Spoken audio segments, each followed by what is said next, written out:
Hey, hey, hey, hey, yes. Welcome back to another episode. Oh, no, you didn't.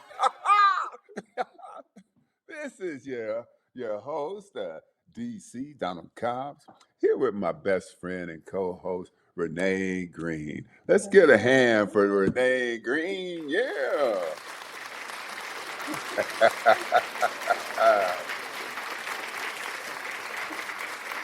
Today is just another special day.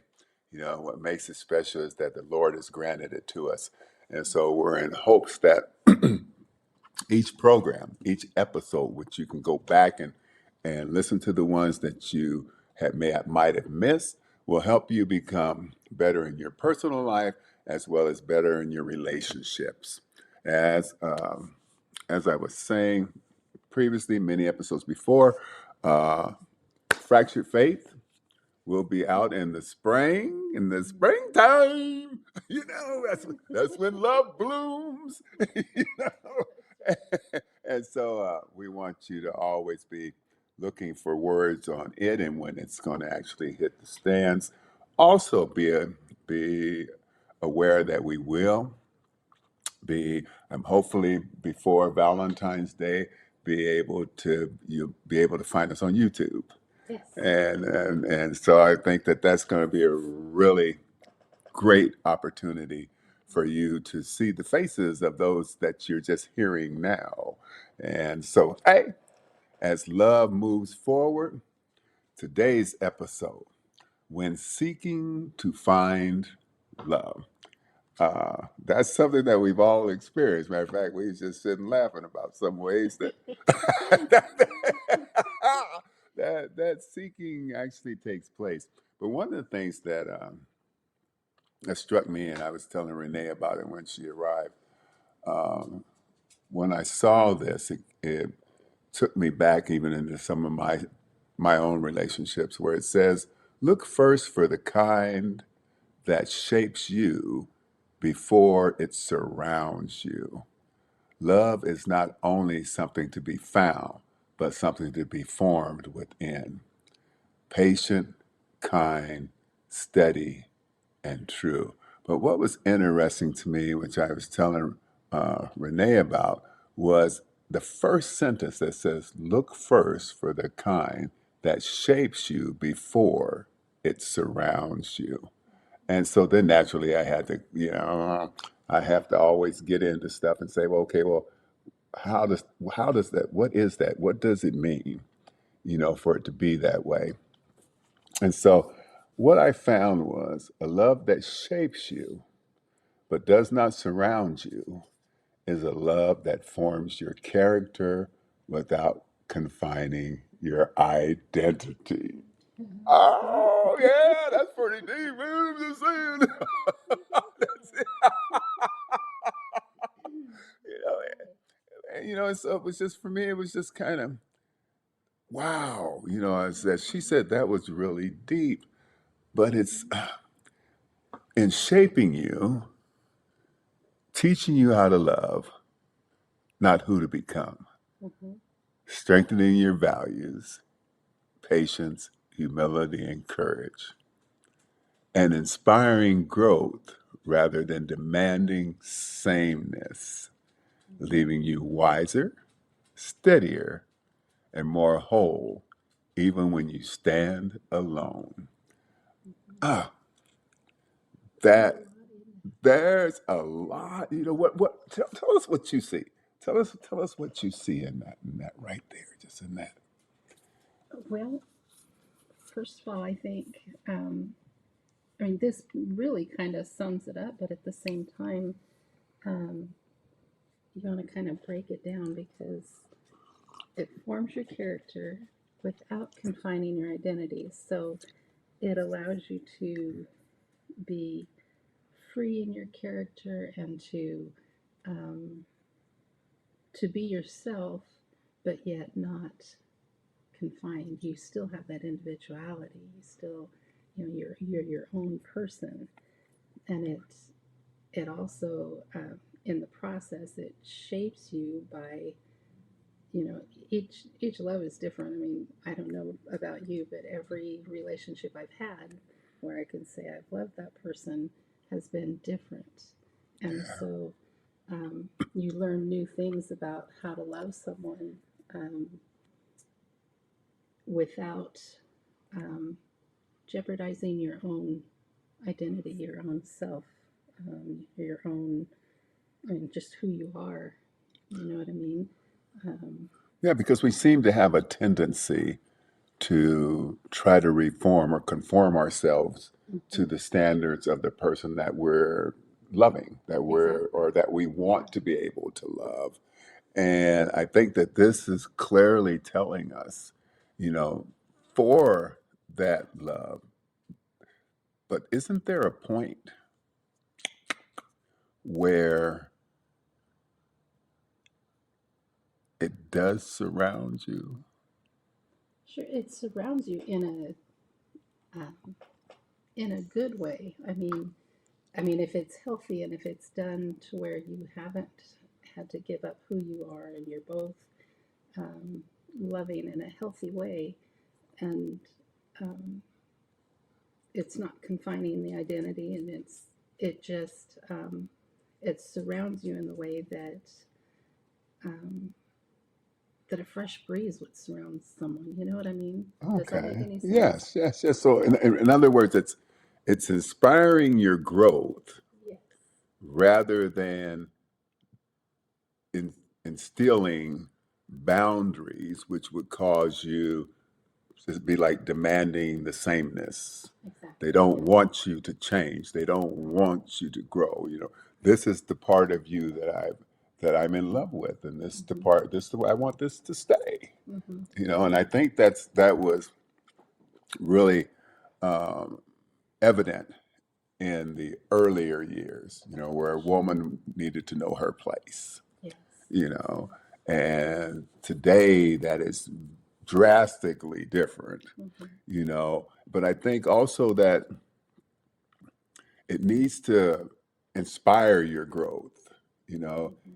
and it needs to, let's say, if it doesn't work out, or it's going to take, it's not quite timely, it needs to have more time before it gets to fruition, then it has to be able to leave you wiser Hmm. and steadier. That steadier, I believe, is within yourself, you know, that you know Yeah. that, yeah, hey, this may not have worked, but Hmm. this is who I am, and I know Exactly. who I am. And so I continue to make myself more whole, Hmm. even if I have to stand alone. Yeah.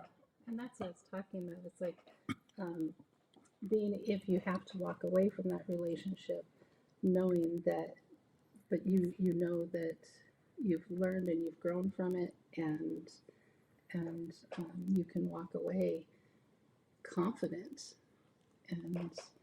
and just knowing that you are still the person that you were supposed to be, and that hasn't jeopardized that, and so you are able to, like you said, stand steady and alone Yeah, if you because, you have know, it's to. like a lot of relationships, they want to isolate us, not so much isolate us only from our community, but I think more importantly, they want to isolate us from our purpose Hmm.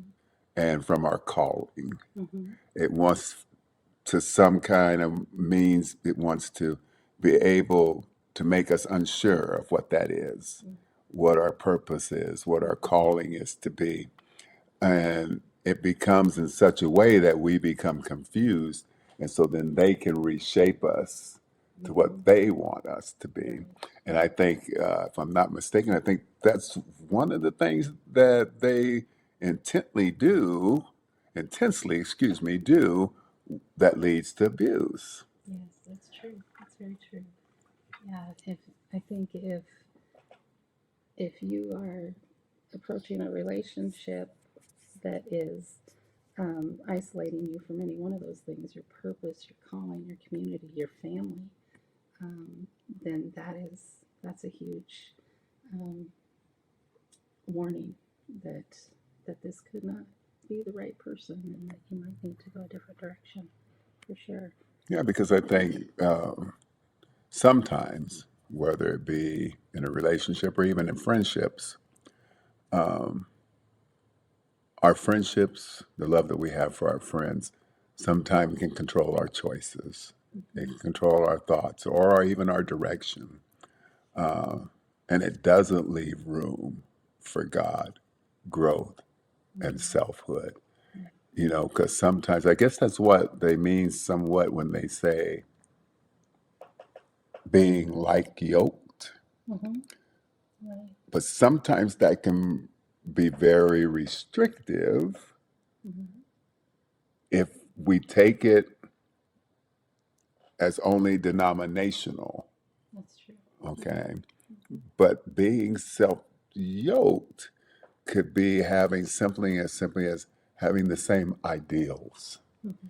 sharing the same trust in each other, having compatible character, Yeah. and seeking the same growth.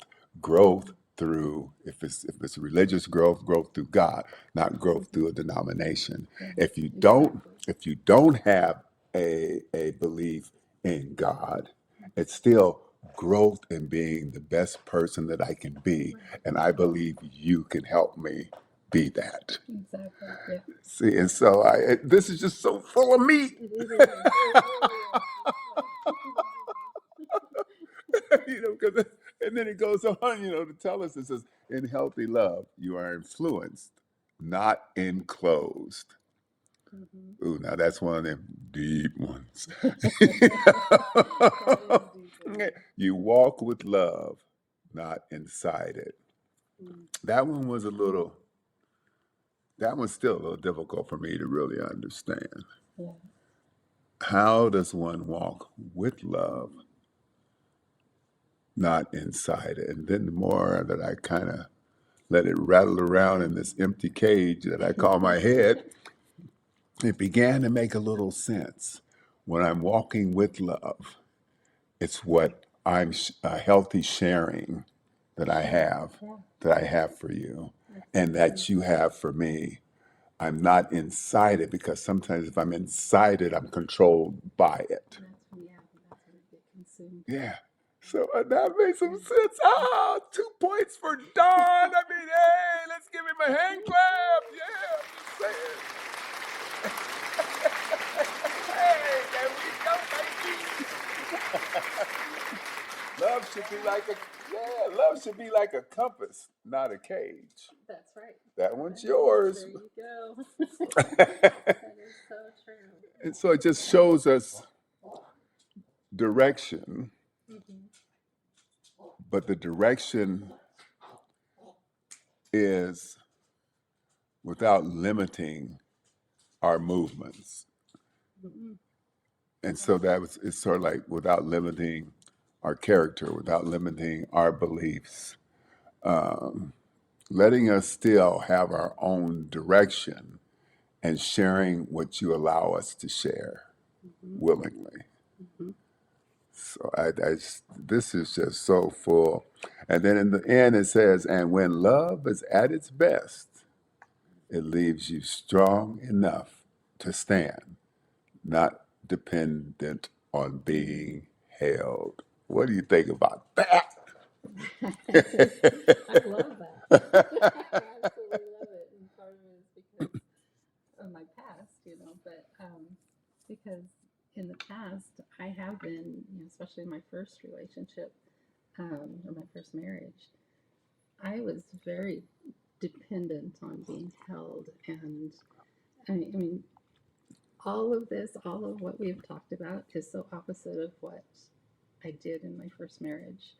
I conformed to who he needed for me to be. I loved him how he needed for me to love him.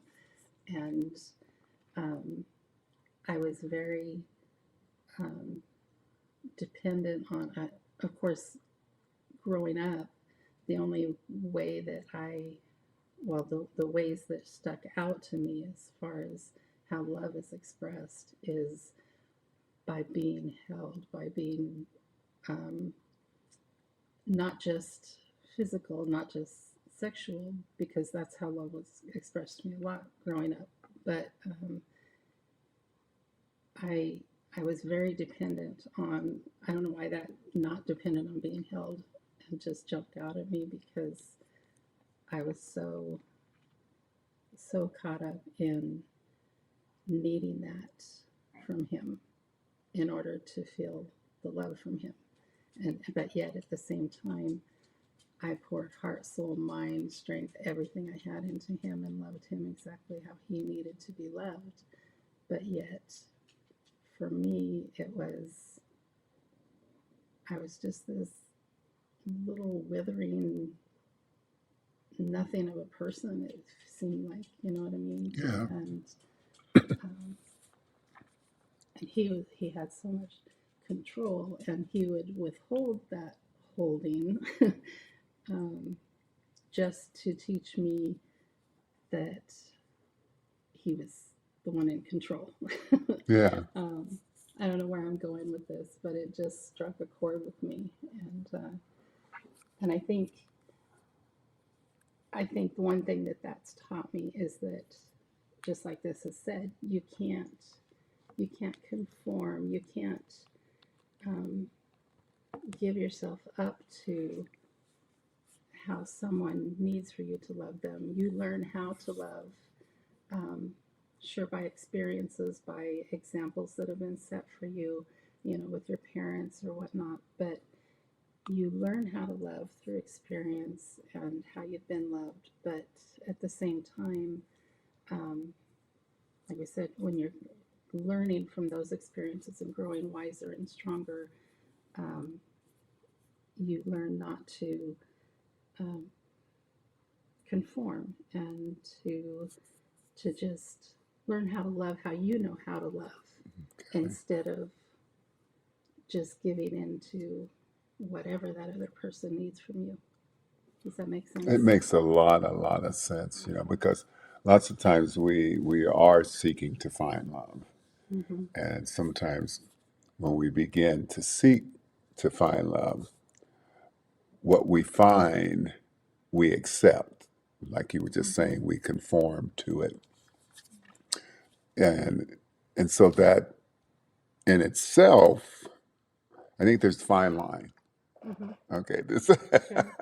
you know, there's a very fine line, but the love that lasts doesn't rush ahead of wisdom or demand perfection. When we're seeking to find that love, one of the first things that we started this program with was look first for the kind that shapes you before it surrounds you. Love is not only something to be found, but something to be formed within patient, kind, steady, and true. And I think those characteristics, you talk a lot about boundaries. Mm-hmm. I believe those are facets of healthy boundaries. Someone who's going to be patient, Mm-hmm. someone who's going to be kind, someone that's going to be a steady characteristic of them. Not just like when they proposed and you was all giddy, and then that was that they say the honeymoon's over. Now we go back to not even wanting to hold hands, don't want to sit together on the couch. Okay. And so it needs to be steady and true, and so I think it falls short lots of times there because love that lasts doesn't rush ahead of wisdom or demand perfection. I think it's hard for us as humans not to demand some form of perfection. Mm-hmm. Like I'm a clean nut. People get in my car and I see leaves from the bottom of their shoes. Right. I get irritated. It's like, really? You stepped in all those leaves. You knew you was getting in my car. I mean, some of you folks will think I'm an extremist. I probably am.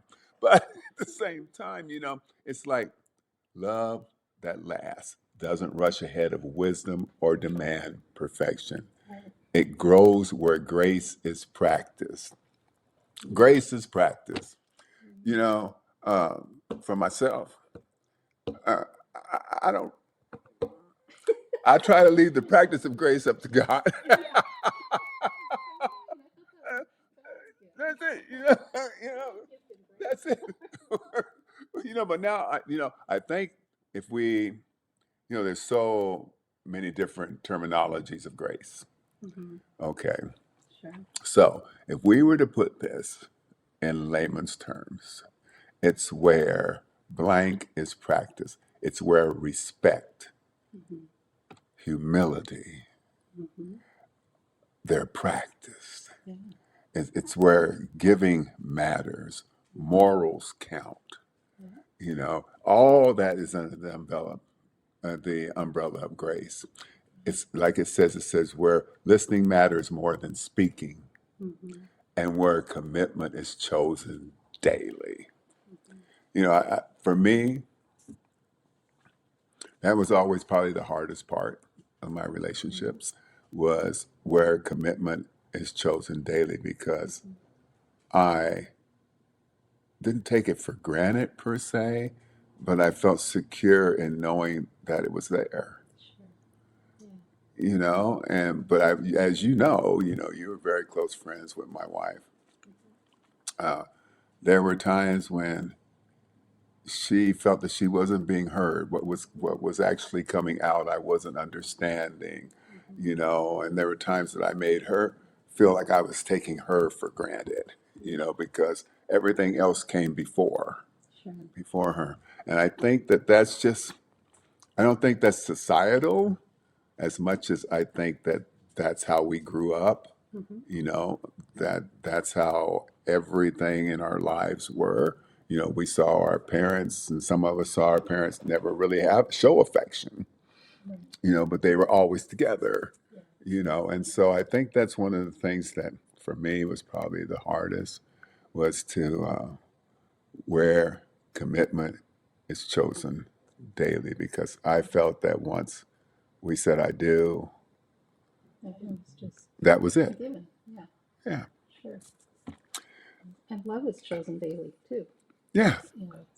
It's the same. I mean, it's not the same, but they're both something that you have to wake up in the morning and go, okay, today I'm choosing love. I'm choosing, this relationship and move forward from there. Yeah, because I think, there'd be times where I'd get up and I wouldn't even acknowledge that she was on that side of the bed. I just get up, get started with my day, Right. versus when we first got together, you know, I wouldn't get all the way up. I kind of roll on my side so I could just watch her sleep, and then lean over and give her a little kiss on the cheek, and she would kind of smile. But then there was those mornings she pushed me away, like, and she'd apologize later. I said, no, it's okay. I was just letting you know I love you, that you were there. Um, Seek love that brings you closer to who you're meant to be.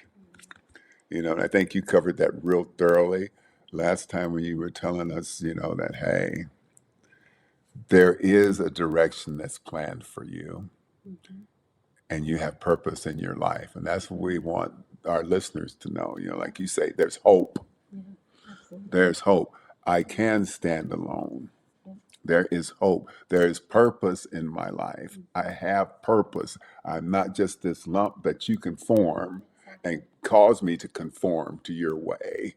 You want that person to come into your life and enhance those things that you're meant to be and to support those things and to encourage those things and cheer you on in those things, and you do the same for that other person, and just say, hey, you do you, I am right behind you. I am in your corner. That's the kind of love that is supposed to be. Yeah, and a love that corrects without criticizing. Mm-hmm. You know, Yeah. and only through love can you actually be able to demonstrate to the person that you love that you're respecting their choices and that you're not grading them. You're not degrading them either. That how you tell them in a way. Like, baby, hey, that was a really good meal last night, but you might try this next time. Mm-hmm. Because the pork chops are actually burnt up. The beans weren't done. Type thing. That's it.